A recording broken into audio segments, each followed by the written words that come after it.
Good morning. Good morning. I remain honored, joyed, and absolutely thrilled to be the minister of UUFBR. It is wonderful to be with you. Though I may not look like it, technically I am my child's father. Let me explain. They didn't change the form on the birth certificate after the legalization of gay marriage, and so anyone married to the mother in the state where we gave birth is automatically the father on the birth certificate. I remember very much wanting my littlest girl. It took my former spouse and I 6 long years to make her. We tried and tried and tried, sometimes despairing, almost giving up, but when it finally worked, there aren't words to describe the incredible elation that we both felt. And now that beautiful little girl is about to be in the 4th grade. I feel so incredibly fortunate to have a role in influencing the person that she grows up to be. I get the incredible responsibility and distinct honor of taking her for popsicles, going swimming, teaching her how to ride a bike, taking her to school, ordinary everyday things. She loves piggyback rides, for example, and she weighs about 85 pounds now. So there's a TV show that I like to enjoy with my daughter. Have you ever heard of Bluey? Do we have a video to share? I don't know if we do. You don't? Great, that's fine. Y'all look it up later, please. You won't regret it. The show started in Australia and came to the United States in 2020 about a family of blue heeler dogs.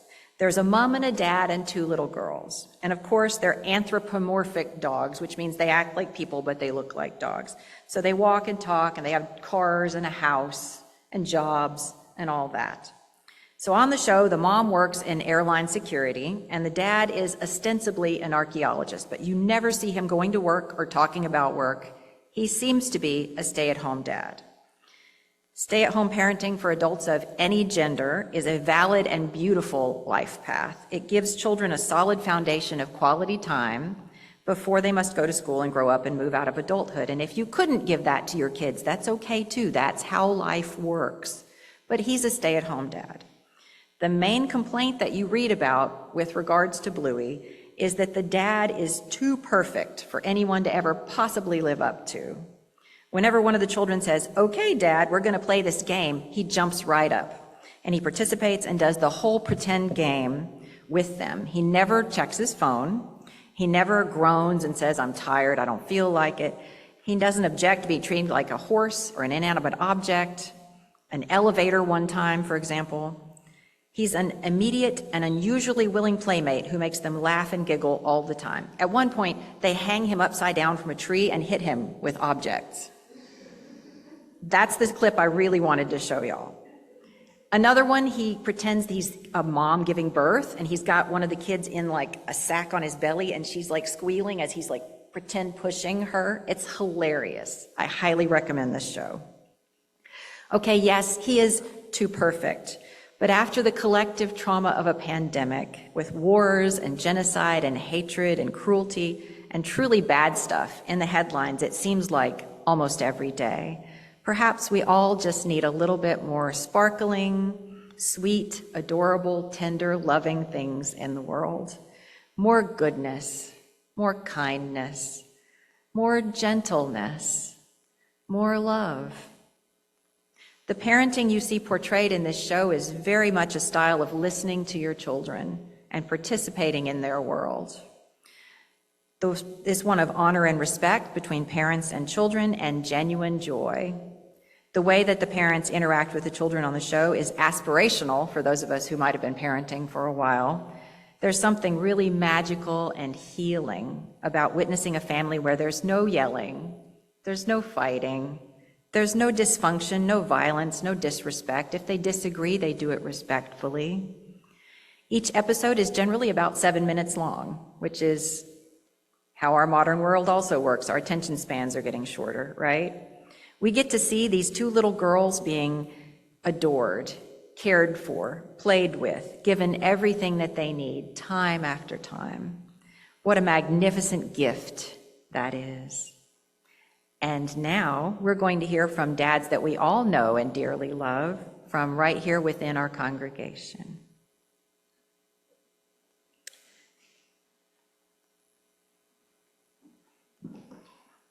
Thank you, Reverend Edith. I deliberately took this opportunity because I said, this is a chance to provide the counter argument. And I don't just mean about Bandit, Bluey's dad, because his dad jokes are on point. I submit to you the day that he was baking breakfast for the kids, and he looked at them and said, I'm tired of your names. I'm going to start calling you new names, like Charlinda. Bluey's younger sister was really upset by that one.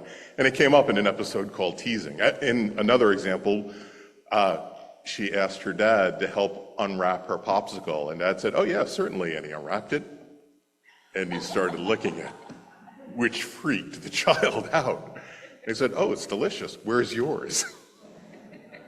And need I say the time that they were all in the elevator, and he said, pull my finger. So his dad jokes are definitely on point. We could all learn a lesson from Bandit. The other reason that I wanted to do it is because even though I told Reverend Edith that I was going to talk about it's easy to be the world's greatest dad when you have the world's greatest daughter, that was not true. The fact of the matter is, I hate parenting. I know I'm wearing the tie that my daughter made me when she was 7 years old, and she was just a little practitioner of Taekwondo, the way of the hand and the foot. And she really wanted to get her black belt, which is why there's black hearts that are in the middle of them. And when I say I hate parenting, I'm not talking about things that she got from her mother, like her inability to load the dishwasher. Now, I can understand my wife, even though after 30 years you think I would have trained her properly on how to do it. But no, my daughter has chosen to do things like put cereal bowls on the top shelf with the cups. Who does that? No! I know we're Unitarian Universalists, and Dante never mentioned a special circle of hell for that, but I'm pretty sure. And that it's not things like the fact that when she was 7, she also brought home a gutter gremlin, and she promised us she would take care of that cat. The cat, however, did not understand that was going to be the deal, and instead somehow became my responsibility, which is why I was awoken at 1:30 in the morning by him crying. I don't know why. I thought my getting up in the middle of the night with, upset animals was going to be over once my child grew up enough, but no, he decided it was time to start singing the song of his people, even though he had dry kibble in his dish, and I gave him treats, but are you going to get up with him and see what he wants? No, Dad, I'm asleep. No, what I mean by being upset about hating parenting is the way that the sand seemed to shift underneath my feet. Just when I thought I had things down pat. She grew up and things changed. And they warn you, they say things like, one day you're going to put away the toys for the last time. And you don't know when that is, So the kids want your time, they don't want your dime, because they're growing up so fast like that. And that's what kills, just when I thought I had parenting down, it all changed. And that really came home to me yesterday, because my daughter took me out to the Delray Shooting Center instead of to the Delray Pride Festival. I'm not thrilled that I had to get her a 9mm gun for Christmas. Well, I didn't get it for Christmas. I gave it to her because she's going to be 21. And just, after the election, things changed. And I felt like, I should see to her safety in this way. It's not enough to be a martial artist with a black belt anymore. And don't get me wrong, I loved spending that Saturday with the range. We went to Subculture, had Flat White, and we talked. She just got back from a cross-country trip. She went to Texas and Utah and Colorado.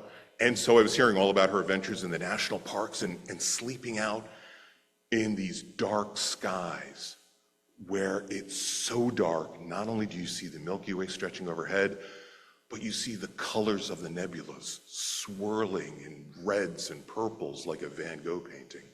And she was just amazed. She loved it so much. And she was thinking that she didn't want to be trapped in an office doing a job, even though she's just been appointed the associate director of her research lab.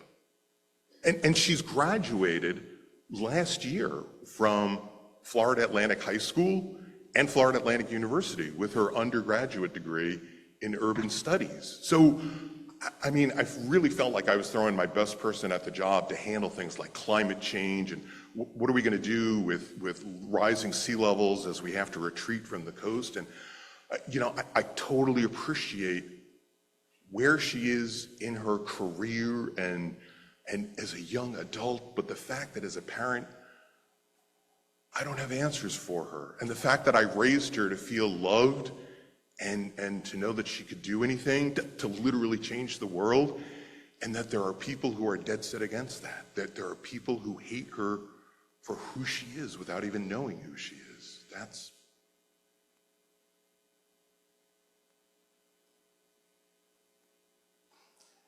And then I remember maybe the one thing that I did right after marrying her mother, which is that I raised her as a Unitarian Universalist with love at the center, so that she knows she is loved and there will always be a community for her that does love her.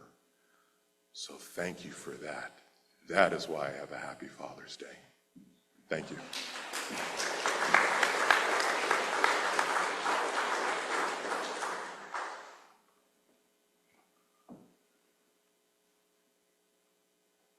Hello, I'm Howard Prentice. My father, Roy, had an interesting history. He was living in Aberdeen, Scotland until World War II broke out. During the war, he was a medical auxiliary, and he was taken to a prisoner of war camp in Germany in 1940. After the war, he later married when he was 40 years old, and my mother was 30. My father was a passionate sculptor and painter and became an art teacher, and my mother worked in mathematics as a researcher and a teacher. So my experience of having two parents who were teachers was that I was always being taught things. I enjoyed learning art and history of art from my father. And one happy memory was that some weekends we would go to Port Soy, a fishing town, and my brother and I would carry up heavy rocks, so-called Port Soy marble, from the shore, which my father would use later for making modern sculptures. My father was always totally engaged with my brother Norman and I in our activities. Now, my own experience of becoming a father is Linda and I have two beautiful children, Sarah and Christopher. Among other things, Chris and I are interested in Comic-Con and Pokemon games. We sometimes check out cuddly toys, including a life-size Pikachu in Target. So for Father's Day, I was given a goat, which stands for greatest of all times, G-O-A-T, or alternatively, some of the time maybe, I'm really just an old goat. Thank you.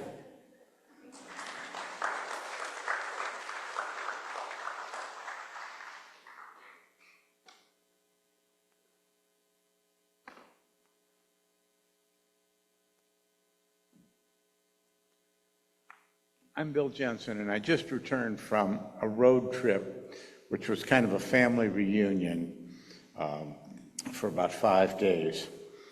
And my fatherhood experiences came through to me when we had this massive conglomeration of people. And fatherhood is based on your own experiences with your own father. It's also based on your experiences with your children. And it was brought home to me very clearly that it's kind of interesting to watch your children, your son, and your son-in-law, and how they relate with their children. And I can't say anything about that, Just hold through. However, I did notice about 4 key elements to fatherhood. One of them is love. The second one is time. The third one is respect. And the fourth one is trust. There's no need to talk about love of your own children. I mean, we've all talked about it, we know about it. The important thing we can do is show it and tell them that we love them.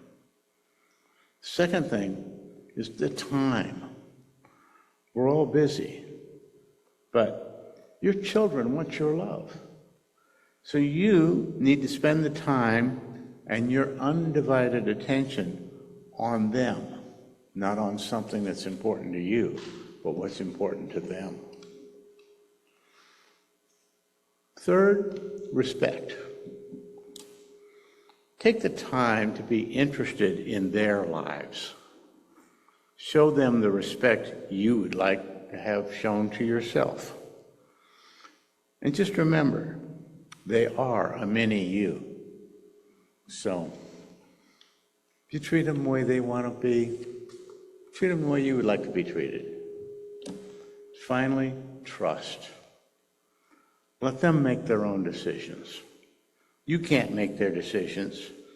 You can help them on how they make decisions, but you can't make their decisions for them. Don't tell them how to make decisions. Let them learn. And finally, when all else fails as a father, seek the advice from their mom.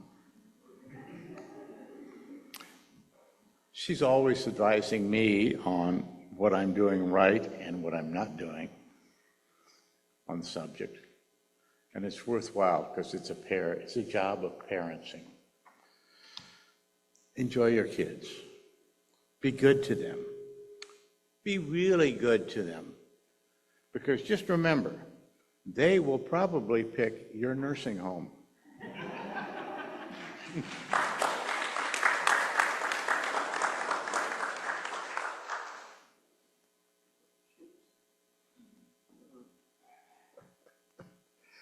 Okay, well, we all learn how to be parents from the examples our parents set for us. So fortunately, I had great parents, and their kid turned out fair.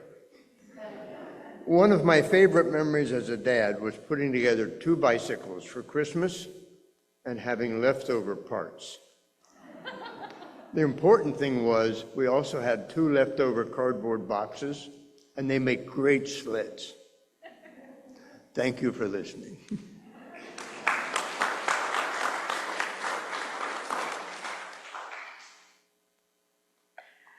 Thank you, everybody. What an incredible range of stories we just heard.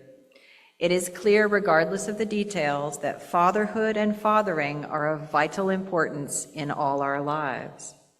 Whether we are a father or not, or have a father, what might it be like to see the world with more of a sense of wonder, imagination, and curiosity?